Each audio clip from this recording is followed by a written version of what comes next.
성도 여러분 안녕하세요. 오랜만입니다. 여러분들 기대해 주신 덕분에 수술 잘 받고 또 2주간 잘 회복하고 오랜만에 다시 또 즐거운 성경 여행으로 만나게 돼서 너무나도 기쁘고 감사합니다. 우리 이제 다시 우리 멈췄던 여행을 다시 한번 좀 떠나보고자 합니다. 기다려 주셔서 감사하고 또 함께 이 여행들을 다시 즐겁게 떠나갔으면 좋겠습니다. 우리 한 2주간의 시간이 있었기 때문에 우리 지난 요한복음의 1장에서부터 4장까지의 내용을 우리가 한번 잠깐 좀 정리해보고 오늘 다시 마지막 4장의 하반부의 말씀들을 함께 나누는 시간들을 좀 가졌으면 좋겠습니다. 요한복음의 1장은요 말씀의 빛으로 오신 예수님, 로고스 자체, 즉 말씀 자체이자 이 세상을 구원할 생명의 빛으로 오신 예수님을 소개하면서 시작하는 거예요.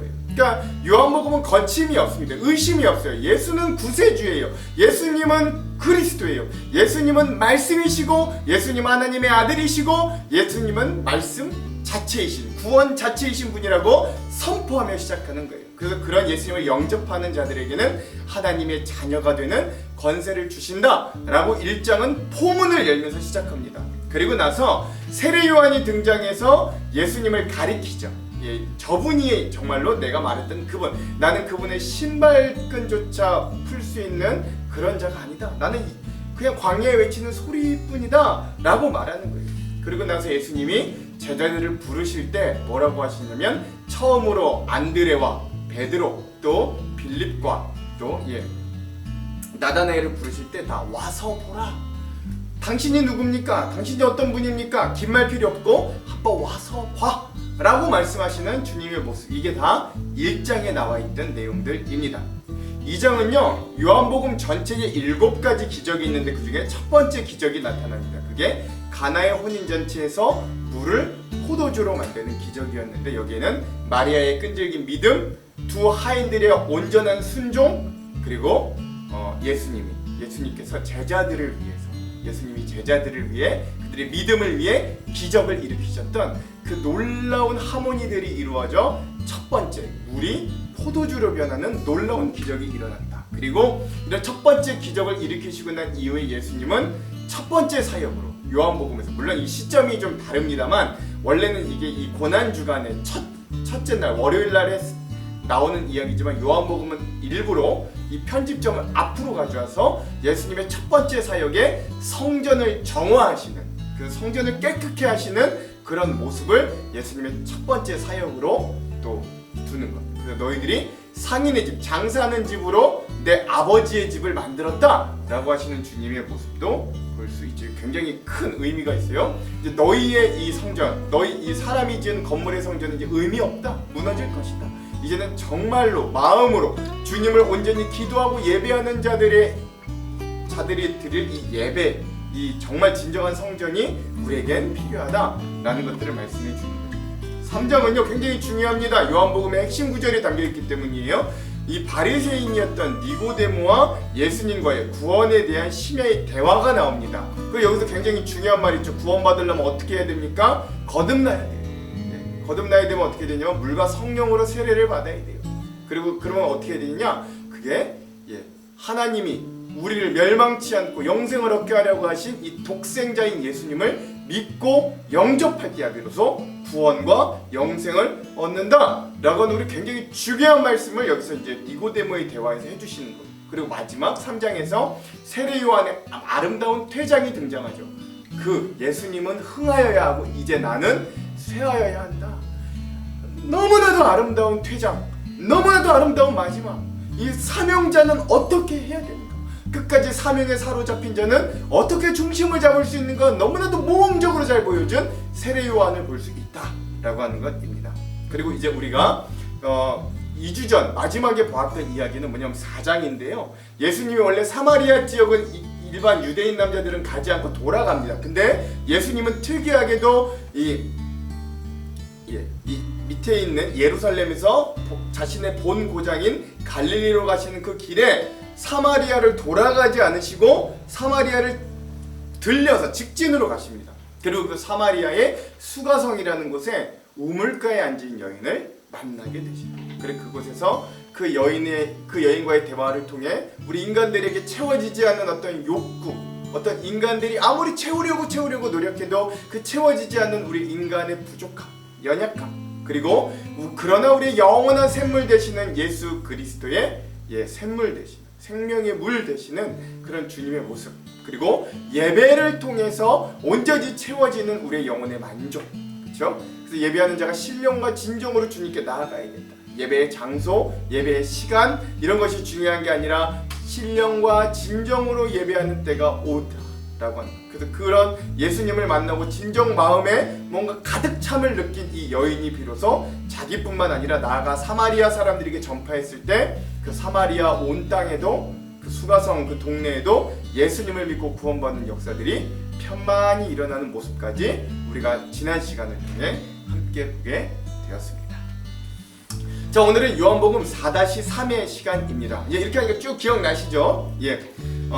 성자 예수님의 사역과 기적 7번째 시간이고요. 분량은 4장을 우리가 상중하 나눴는데 마지막 이 후반, 그래서 43절에서 54절까지 짧은 구간이지만 굉장히 중요한 부분이라 우리가 함께 나눴습니다. 오늘 말씀 제목을 짓자면 믿으면 생명을 얻습니다 라고 하는 제목을 지었고요. 왜 이렇게 지었는지는 내용을 보시면 아실 수 있을 거예요. 자, 그럼 오늘 이 부분에 대한 우리 내용과 주안점을 들어가기 전에 두 가지 맥을 짚으면서 오늘 말씀을 들어가 보도록 할게요. 첫 번째, 오늘 말씀에 왕의 신하가 등장해요. 이 왕의 신하는 높은 직급의 사람임에도 불구하고 그가 예수님을 향한 어떤 믿음의 자세를 가졌는지 한번 잘 살펴보는 시간들이 되었으면 좋겠습니다. 두 번째, 오늘 말씀에 나타난 오늘 이 말씀의 기적이 요한복음 7가지 기적 중에 두 번째 기적이거든요. 이 두 번째 기적을 통해 예수님께서 우리들에게 원하시는 믿음의 자세와 태도는 무엇인가도 깊게 묵상하고 살펴보는 그런 시간들이 좀 되었으면 좋겠습니다. 자, 이런 두 가지 맥을 짚으면서 오늘 말씀을 들어가 볼게요. 먼저 내용을 좀 보겠습니다. 오늘 4장의 후반부의 내용은 예수님의 두 번째 기적, 왕의 신하의 아들을 고치시는 이야기입니다. 자, 내용은 이래요. 이틀 뒤에 예수께서는 거기를 떠나서 갈릴리로 가셨다. 예수께서 친히 밝히시기를 예언자는 자기의 고향에서는 존경받지를 못한다 하셨다. 즉 예수님이 이제 고향에 가셨는데 거기서 배척받았던 사건이 일어났지만 요한복음이 이걸 축약해서 나타낸 것 같습니다. 예수께서 갈릴리에 도착하시니 갈릴리 사람들이 예수를 환영하였다. 그들도 명절을 지키러 예루살렘에 갔다가 예수께서 거기서 하신 모든 일들을 보았기 때문이다. 예수께서 또다시 갈릴리 가나로 가셨다. 그곳은 전에 물로 포도주를 만드신 곳이다. 자, 여기서부터 분위기가 점점 이제 뭔가 다시 이 전에 기적을 일으키셨던 곳에 다시 오셨다는 거, 뭔가 또 다른 기적의 분위기가 형성되고 있는 거예요. 거기에 왕의 신하가 한 사람이 있었는데 여기서 왕의 신하란 이 로마 왕제의 신하가 아니라 이 당시 이 지역을 다스리고 있었던 헤롯 왕의 신하였다라고 보는 게 맞습니다. 그의 아들이 가버나움에서 병을 앓고 있었어요. 그 사람은 예수께서 유대에서 나와 갈릴리로 오셨다는 소문을 듣고 예수께 와서 제발 가버나움으로 내려오셔서 아들을 고쳐주십시오 하고 애원하였다. 아들이 거의 죽기 되었기 때문이다. 예수께서 그에게 말씀하셨다. 너희는, 여기서 너희는이라는 표현을 좀 주목해 봅시다. 너희는 표징이나 기이한 일을 보지 않고서는 결코 믿으려고 하지 않는다. 그 신하가 예수께 간청하였다. 선생님, 내 아이가 죽기 전에 내려와 주십시오. 예수께서 말씀하셨다. 돌아가거라. 너의 아들이 살 것이다. 그는 예수께서 자기에게 하신 말씀을 믿고 떠나갔다. 그가 내려가는 도중에 종들이 마중 나와 그 아이가 살았다고 보고하였다. 그가 종들에게 아이가 낫게 된 때를 물어보니 어제 오후 1시에 열기가 떨어졌습니다 하고 종들이 대답하였다. 아이 아버지는 그때가 예수께서 그에게 내 아들이 살 것이다 하고 말씀하신 바로 그 시각인 것을 알았다. 그래서 그와 그의 온 집안이 함께 예수를 믿었다. 이것은 예수께서 유대에서 나와서 갈릴리로 돌아오신 뒤에 행하신 두 번째 표징, 즉 기적이다 라고 이야기하면서 오늘 이 두 번째 기적인 예수님께서 왕의 신하의 아들을 말씀으로 고치시고 그가 믿음으로 받아들여 고쳐진 이야기들을 우리가 함께 보았습니다. 자, 우리 이 짧은 사건을 가지고도 이따 주안점에서 함께 좀 깊게 나눠보도록 할게요. 자, 그럼 오늘 이 부분 요한복음 4장의 우리 후반부 왕의 신하의 아들을 고친 이 기적의 핵심 구절을 함께 살펴볼 건데요. 48절에서 50절입니다. 읽어볼게요. 예수께서 이르시되 너희는 표적과 기사를 보지 못하면 도무지 믿지 아니하니라. 신하가 이르되 주여 내 아이가 죽기 전에 내려오소서. 예수께서 이르시되 가라 내 아들이 살아있다 하시니 그 사람이 예수께서 하신 말씀을 믿고 가더니 아멘. 그렇죠? 이런 되게 평범한 것 같은데 전혀 평범하지 않은 이야기입니다. 예수님이 그냥 한마디 말씀으로 네 아들이 낫다 라고 했는데, 그러니까 가버나움 38km 떨어져 있는 곳이거든요. 근데 거기에 있는 아들이 낫고 살았다는 거예요. 내가 올 때까지만 내 아들이 거의 죽어갔는데 지금 1시간 급한데, 근데 이 사람이 또 너무 신기하게 그 한마디 말을 믿고 그냥 다시 가는 거예요. 예, 이게 어떤 의미들인가 함께 좀 주안점에서 살펴보도록 할게요. 자, 그럼 오늘 이 부분에 대한 주안점 3가지를 한번 깊게 나눠보도록 하겠습니다. 먼저 첫 번째, 오늘 본문 요한복음 4장의 후반부는 오늘 이 말씀에 등장한 이 그 정보를 토대로 이 이야기들을 살펴보면 이 오늘 말씀에 나온 이 왕의 신하는 갈릴리 가나에서 한 38km 정도 떨어져 있는 가버나움에 살고 있었고, 왕의 신하로 표현된 것으로 아마도 높은 관직에 있는 사회 지도층, 그리고 경제적으로 아마 풍요로운 사람이었을 겁니다.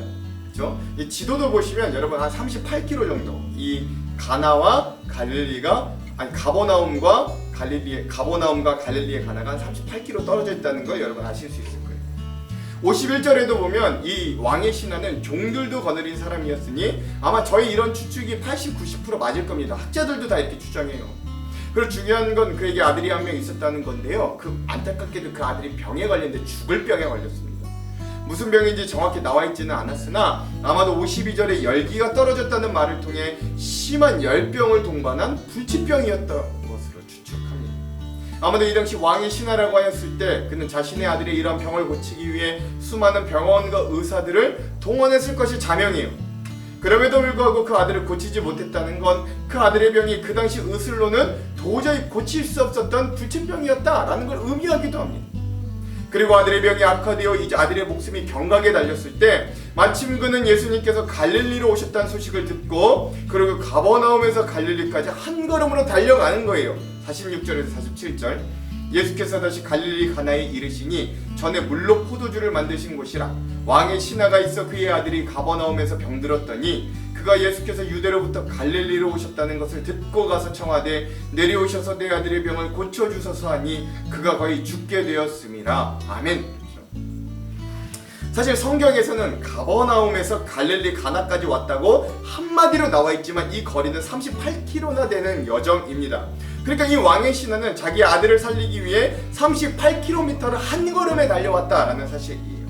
어마어마하게 애틋한 구성이지요. 성인 남자가요, 현실적으로 잠자는 시간 제외하고 한두 번 쉬고 밥 먹는 시간 제외하고 하루 최대한 걸을 수 있는 거리가 10시간 꼬박 걸어야 40km 정도 된다고 하니까 그는 쉬지 않고 하루 만에 갈릴리까지 온 거예요. 아들 살리려고. 우리 교회로 진짜 우리 교회에서 수원역보다 더 가야 되는 거리라고 합니다. 그걸 걸어간 거예요. 그가 얼마나 절박한 심정이었든지 우리는 이런 사실을 통해 알 수 있는 거죠. 이제 아들의 생명은 사람의 손에 의해서는 어쩔 수 없다. 그러니 이 예수라는 분이 마지막 희망이다 라는 마음으로 그는 먼 거리를 하루 만에 달려옵니다. 그리고 그가 예수님을 만나 뵈었을 때 가장 처음 한 말이 바로 예수님 급합니다. 내 아들이 거의 죽게 되었습니다. 그러니 같이 가버나움으로 내려가 주셔서 내 아들을 제발 살려주십시오 라고 하는 말이었어요. 그는 머뭇거리거나 쉴 시간이 없었습니다. 염치, 체면, 자존심 이런 것도 중요하지 않았어요. 38km를 달려와 생면 처음 보는 예수님께 그가 했던 첫 말은 저와 함께 다시 저 40km를 달려가서 우리 아들을 좀 살려달라는 이야기였습니다. 그런데 그의 이 애절한 바람과 부탁에 예수님은 좀 다소 엉뚱한 말을 이렇게 하세요. 48절입니다. 예수께서 이르시되 너희는 표적과 기사를 보지 못하면 도무지 믿지 아니하리라. 아멘. 사실 저는 복음서의 말씀을 좋아하고 그 중에서도 이 요한복음을 애독합니다. 특히 이 요한복음에 등장하는 7가지 기적에 대해 큰 관심을 가지고 있어요. 그리고 이런 기적들을 쭉 살펴보면 한 가지 공통되게 중요한 사실을 알 수 있는데, 그 중요한 사실은 기적은 이 기적 자체가 어떤 목적이 아니라 의미가 되지 못하더라 라는 것입니다. 7가지가 다 그래요.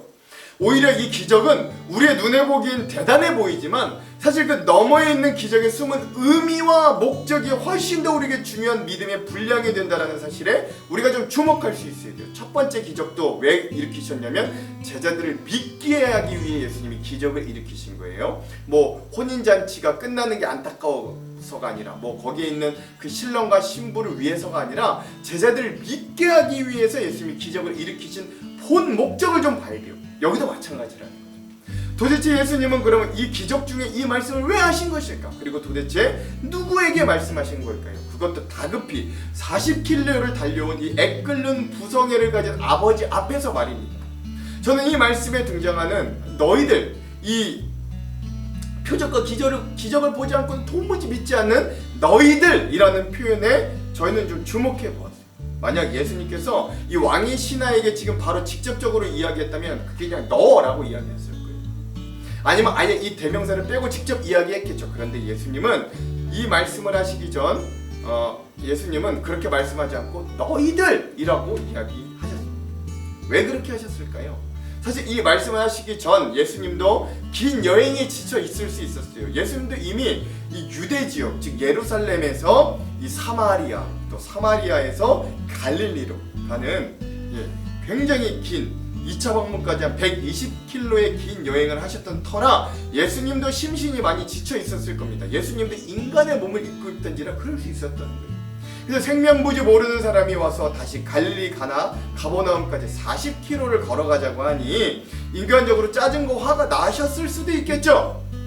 그래서 뭐 이런 말씀하셨을 거예요. 너희는 도무지 기적과 이런 걸 보지 않고는 믿지 않는다, 이런 말씀을 하셨던 걸까요? 근데 저는 그렇다고 보지는 않습니다. 이 문제는 다음 주안점에서 더 자세히 살펴볼게요. 예수님이 왜 이런 말씀을 하셨는가. 아무튼 다소 엉뚱해 보이는 예수님의 말씀에도 다급한 왕의 신하는 예수님께 주님, 우리 아이가 죽기 전에 제발 같이 가주십시오 라고 다시 한번 간청하는 거예요. 이 태도를 좀 잘 보십시오. 우리의 일반적인 기도가 그렇죠. 우리의 상황을 이겨내거나 벗어나기가 참으로 우리는 어렵고 연약한 존재이기 때문에 우린 주님께 매달릴 수밖에 없는 거예요. 때로 주님이 원망스럽다 할지라도. 49절 신하가 이르되 주여 내 아이가 죽기 전에 내려오소서 아멘. 이 우리의 기도의 모습, 기도의 마음이잖아요. 그러므로 오늘 우리도 첫 번째 기억해야 될 건 이 왕의 신하와 같이 우리의 인생의 중요하고 심각한 문제를 가지고 하나님 앞에 나올 수 있어야 됩니다. 38km든 40km든 400km든 거리가 중요하지 않고 체면이 중요하지 않아요. 간절함을 가지고 하나님 앞에 나아감이 중요합니다. 사실 현대 그리스도인들은 풍요 가운데 살아감으로 이 간절함을 잃어버리고 살 때가 많아요. 때론 심각한 문제를 두고도 영적으로 무감각함으로 인해 그저 무기력하거나 불신함으로 기도하지 않기도 합니다. 그러나 우리는 이 왕의 신하를 본받을 수 있어야 돼요. 간절히 구하는 자에게 반드시 응답하시는 주님을 만나기를 원한다면 우리도 반드시 간절히 구하는 자들이 되어야 합니다. 하나님 앞에 체면 차리는 자들이 되지 말고 오늘도 하나님 앞에 나가 간절히 구하는 자들이 먼저 되기를 주님의 간절히 소망합니다. 두 번째, 아까 말씀드렸죠. 요한복음에 나타난 두 번째 기적을 통해 우리가 살펴볼 장면은 말씀과 믿음의 상관관계에 대한 주제들이에요. 예수님이 이렇게 간절한 왕의 신하의 말씀에 약간 짜증이 섞인 듯한 대답을 하시더니 그럼에도 불구하고 갑자기 두 번이나 간청하는 얘기 이렇게 놀랍게 선포합니다. 50절 예수께서 이르시되 가라 내 아들이 살아있다 하시니 그 사람이 예수께서 하신 말씀을 믿고 가더니 아멘. 그렇죠? 여러분 갑자기 분위기가 반전됩니다.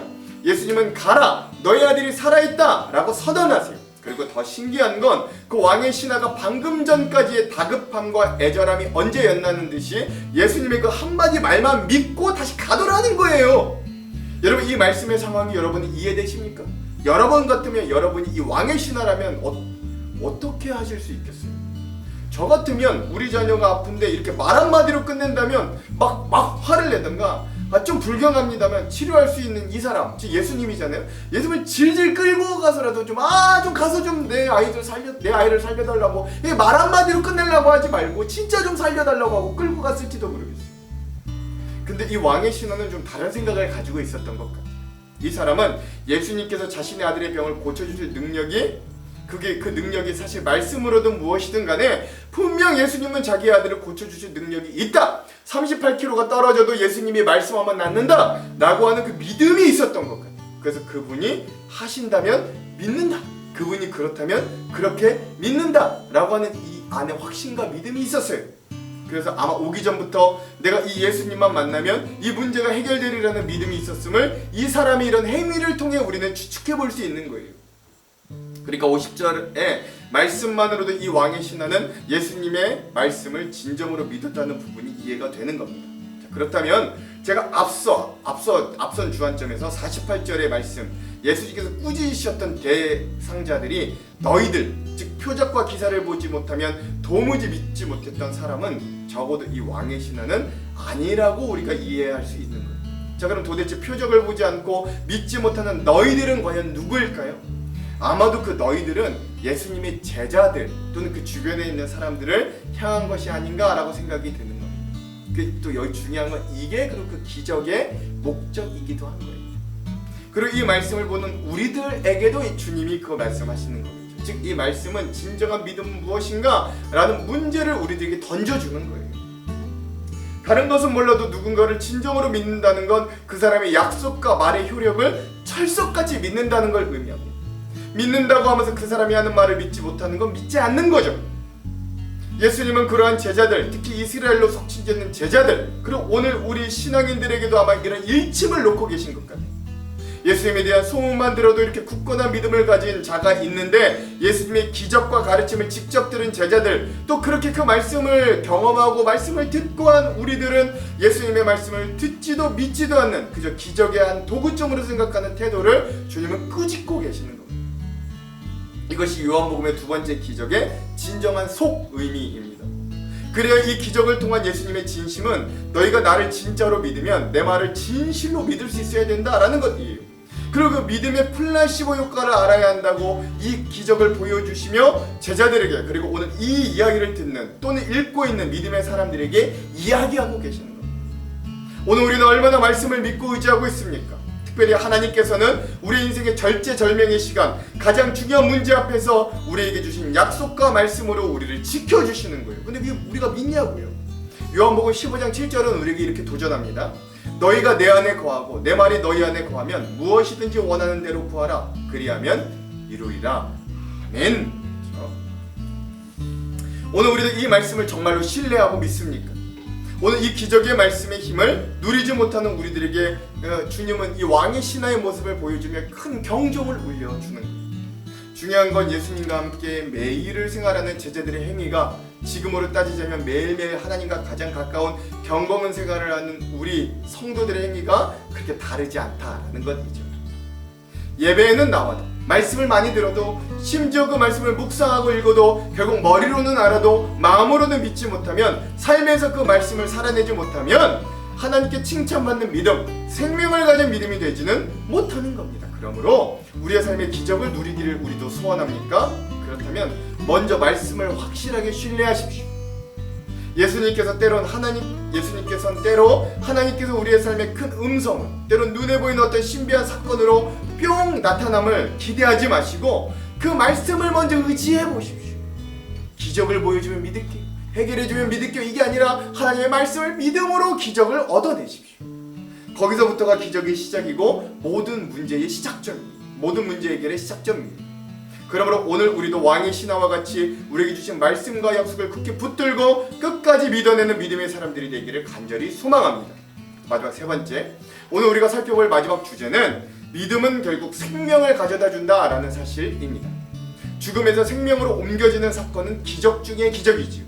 오늘 말씀이 그렇습니다. 왕의 신하의 아들은 아버지의 믿음으로 죽음에서 생명으로 옮겨지게 되었습니다. 즉 믿음이 생명을 가져다 준다라는 것이지요. 오늘 말씀에 보면 왕의 신하가 믿음을 보인 후에 계속해서 반복되는 문장이 있는데 그게 바로 아이가 살아있다라는 문장이에요. 이 문장은 50절, 51절, 53절에 세 번이나 걸쳐 등장합니다.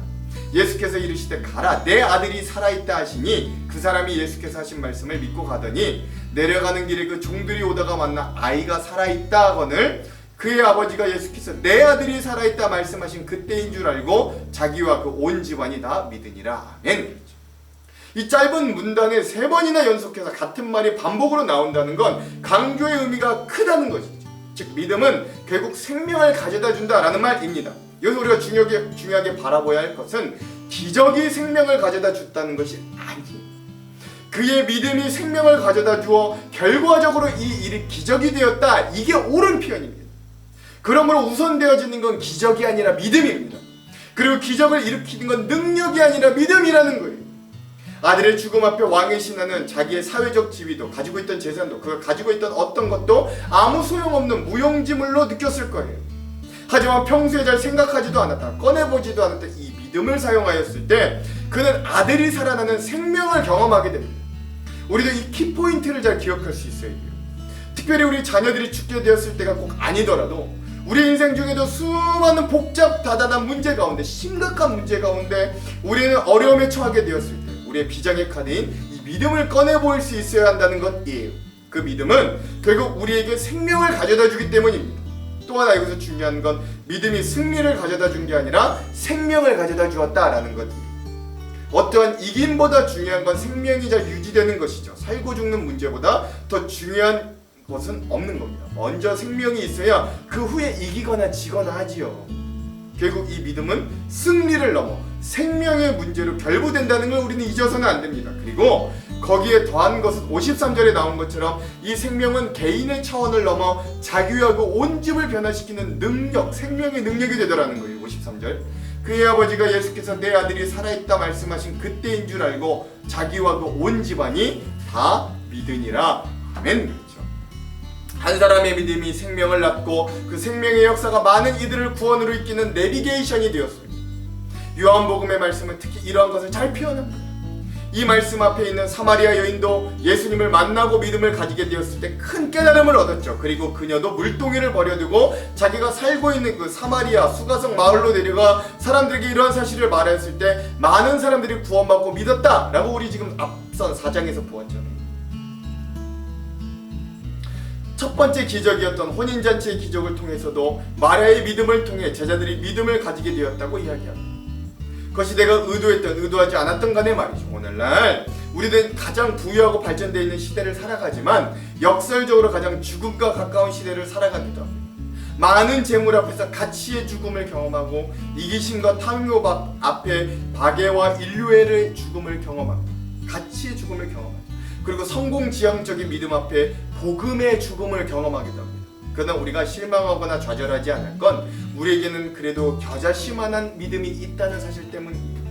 그 우리는 연약하지만 이 모든 죽음의 세력을 이기고 부활하신 예수 그리스도를 따라 생명을 얻는 믿은 자들이기 때문에 그렇습니다. 이 생명을 여러분 놓지 마십시오. 이 믿음이 더욱 굳세어져서 우리의 삶에 기적을 일으키는 원동력이 되기를 간절히 소망합니다. 그리고 그 믿음이 결국 우리의 삶에 나와 우리 가족뿐만 아니라 많은 사람들을 생명으로 이끄는 귀한 역사, 그 기적이 우리의 믿음의 삶을 통해서도 일어나기를 주님의 이름으로 축원드립니다. 기도할게요. 하나님, 오늘 우리가 왕의 신하의 아들이 고쳐지는 그의 믿음, 간절한 간구, 그리고 믿는 자에게 생명을 주시는 주님의 모습을 보며 주님, 오늘 우리도 도전을 얻습니다. 너희는 도저히 표적과 기적을 보지 않고는 믿지 않느냐라고 책망하시는 주님의 말씀도 우리의 마음에 담기를 원합니다. 그러니 주님, 오늘 우리가 기적을 보여주셔서 믿는 자들이 아니라 주님의 말씀을 굳건히 믿을 때 생명을 얻고 기적을 얻는 자들로 세워질 수 있도록 그런 순서가 올바른 믿음의 사람들, 그런 기적을 체험하는 귀한 승리자들이 다 될 수 있도록 주님, 오늘도 우리와 말씀과 함께하여 주시옵소서. 그렇게 하실 주님을 기대하며 예수님 이름으로 기도합니다. 아멘. 그럼 사랑하는 성도 여러분, 오늘 하루도 말씀으로 승리하십시오. 사랑하고 축복합니다. 화이팅! 제4장. 예수께서 제자를 삼고 세례를 베푸시는 것이 요한보다 많다 하는 말을 바리새인들이 들은 줄을 주께서 아신지라. 예수께서 친히 세례를 베푸신 것이 아니요 제자들이 베푼 것이라. 유대를 떠나사 다시 갈릴리로 가실새 사마리아를 통과하여야 하겠는지라. 사마리아에 있는 수가라는 동네에 이르시니 야곱이 그 아들 요셉에게 준 땅이 가깝고 거기 또 야곱의 우물이 있더라. 예수께서 길 가시다가 피곤하여 우물 곁에 그대로 앉으시니 때가 6시쯤 되었더라. 사마리아 여자 한 사람이 물을 기르러 왔음에 예수께서 물을 좀 달라. 이는 제자들이 먹을 것을 사러 그 동네에 들어갔음이라. 사마리아 여자가 이르되 당신은 유대인으로서 어찌하여 사마리아 여자인 나에게 물을 달라 하나이까? 이는 유대인이 사마리아인과 상종하지 아니함이로라.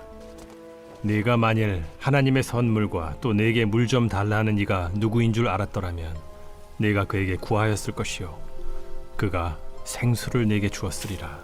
주여, 물 기를 그릇도 없고 이 우물은 깊은데 어디서 당신이 그 생수를 얻겠사옵나이까? 우리 조상 야곱이 이 우물을 우리에게 주셨고 또 여기서 자기와 자기 아들들과 짐승이 다 마셨는데 당신이 야곱보다 더 크니이까? 이 물을 마시는 자마다 다시 목마르려니와 내가 주는 물을 마시는 자는 영원히 목마르지 아니하리니 내가 주는 물은 그 속에서 영생하도록 솟아나는 샘물이 되리라. 주여, 그런 물을 내게 주사 목마르지도 않고 또 여기 물 기르러 오지도 않게 하옵소서. 가서 내 남편을 불러오라. 나는 남편이 없나이다.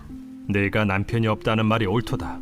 너에게 남편 5이 있었고 지금 있는 자도 내 남편이 아니니 내 말이 참되도다. 주여, 내가 보니 선지자로소이다. 우리 조상들은 이 산에서 예배하였는데 당신들의 말은 예배할 곳이 예루살렘에 있다 하더이다.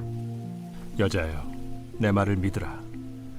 이 산에서도 말고 예루살렘에서도 말고 너희가 아버지께 예배할 때가 이르리라. 너희는 알지 못하는 것을 예배하고 우리는 아는 것을 예배하노니 이는 구원이 유대인에게서 남이라. 아버지께 참되게 예배하는 자들은 영과 진리로 예배할 때가 오나니 곧 이때라. 아버지께서는 자기에게 이렇게 예배하는 자들을 찾으시느니라. 하나님은 영이시니 예배하는 자가 영과 진리로 예배할지니라. 메시아, 곧 그리스도라 하는 이가 오실 줄을 내가 아노니 그가 오시면 모든 것을 우리에게 알려주시리이다. 네게 말하는 내가 그라. 이때에 제자들이 돌아와서 예수께서 여자와 말씀하시는 것을 이상히 여겼으나 무엇을 구하시나이까? 어찌하여 그와 말씀하시나이까? 묻는 자가 없더라. 여자가 물동이를 버려두고 동네로 들어가서 사람들에게 이르되 내가 행한 모든 일을 내게 말한 사람을 와서 보라. 이는 그리스도가 아니냐? 하니 그들이 동네에서 나와 예수께로 오더라. 그 사이에 제자들이 청하여 이르되 라비여, 잡수소서. 내게는 너희가 알지 못하는 먹을 양식이 있느니라. 제자들이 서로 말하되 누가 잡수실 것을 갖다 드렸는가? 나의 양식은 나를 보내신 이의 뜻을 행하며 그의 일을 온전히 이루는 이것이니라. 너희는 넉 달이 지나야 추수할 때가 이르겠다 하지 아니하느냐? 그러나 나는 너희에게 이르노니 너희 눈을 들어 밭을 보라. 희어져 추수하게 되었도다. 거두는 자가 이미 삭도 받고 영생에 이르는 열매를 모으나니 이는 뿌리는 자와 거두는 자가 함께 즐거워하게 하려 함이라. 그런즉 한 사람이 심고 다른 사람이 거둔다 하는 말이 옳도다. 내가 너희로 노력하지 아니한 것을 거두러 보내었노니 다른 사람들은 노력하였고 너희는 그들이 노력한 것에 참여하였느니라. 내가 행한 모든 것을 그가 내게 말하였다. 증언하므로 그 동네 중에 많은 사마리아인이 예수를 믿는지라. 사마리아인들이 예수께 와서 자기들과 함께 유하시기를 청하니 거기서 이틀을 유하심에 예수의 말씀으로 말미암아 믿는 자가 더욱 많아 그 여자에게 말하되 이제 우리가 믿는 것은 내 말로 인함이 아니니 이는 우리가 친히 듣고 그가 참으로 세상의 구주신 줄 알미라.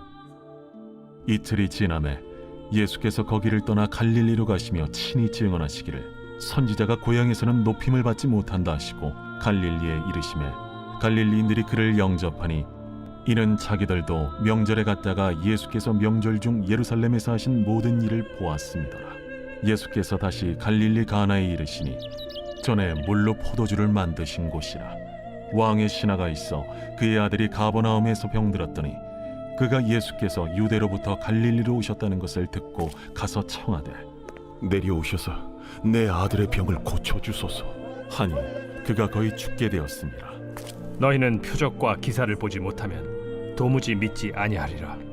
주여, 내 아이가 죽기 전에 내려오소서. 가라, 내 아들이 살아있다. 그 사람이 예수께서 하신 말씀을 믿고 가더니 내려가는 길에서 그 종들이 오다가 만나서 아이가 살아있다. 하거늘 그 낳기 시작한 때를 물은즉 어제 7시에 열기가 떨어졌나이다. 그의 아버지가 예수께서 내 아들이 살아있다 말씀하신 그때인 줄 알고 자기와 그 온 집안이 다 믿으니라. 이것은 예수께서 유대에서 갈릴리로 오신 후에 행하신 두 번째 표적이니라.